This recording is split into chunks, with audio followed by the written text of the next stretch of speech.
Assalamualaikum, halo semuanya. Perkenalkan, saya Laila Amalia Syifa Nur Usman, kelas 9C dari SMPN 1 Yogyakarta, nomor absen 19. Video ini merupakan tugas IPA kelas 9 bab sistem perkembangbiakan tumbuhan. Pada kesempatan kali ini, aku akan membahas tentang jenis penyebaran biji tumbuhan berdasarkan perantaranya. Ada apa saja ya? Yuk disimak. Secara garis besar, penyebaran biji tumbuhan berdasarkan perantaranya terbagi menjadi 4, yang kemudian beberapa di antaranya akan terbagi lagi menjadi beberapa. Jenis penyebaran biji yang pertama adalah anemokori. Anemokori adalah jenis penyebaran biji yang prosesnya dibantu oleh angin. Ciri-ciri tumbuhan yang penyebaran bijinya secara anemokori adalah bijinya kecil, ringan, dan bersayap.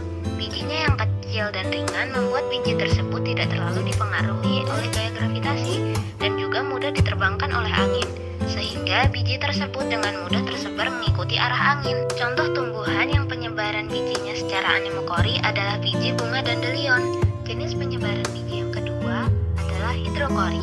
Hidrokori adalah penyebaran biji yang prosesnya dibantu oleh air. Ciri-ciri tumbuhan yang penyebaran bijinya secara hidrokori adalah hidupnya di dekat perairan ataupun merupakan tumbuhan air. Contoh tumbuhan yang penyebarannya secara hidrokori adalah biji pohon kelapa. Penyebaran biji yang ketiga ada zukori. Zukori adalah penyebaran biji yang prosesnya dibantu oleh hewan. Zukori sendiri kemudian dibagi lagi menjadi 4, yaitu dengan perantara serangga, burung, kelelawar, serta mamalia. Penyebaran biji secara zukori yang pertama adalah oleh serangga, atau disebut juga sebagai entomokori. Contoh tumbuhan yang penyebarannya secara entomokori adalah biji wijen dan tembakau. Penyebaran biji secara zukori yang kedua adalah oleh burung, atau yang biasa disebut dengan ornitokori. Tumbuhan yang penyebaran bijinya secara ornitokori biasanya merupakan makanan burung, namun bijinya tidak dapat tercerna sehingga keluar bersama dengan kotoran burung.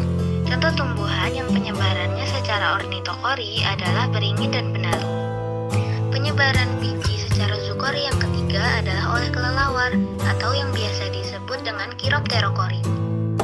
Contoh tumbuhan yang penyebaran bijinya secara kiropterokori adalah jambu biji dan juga pepaya.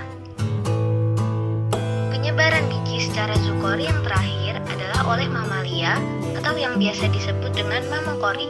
Contoh proses mamokori adalah luwak yang membantu penyebaran biji kopi.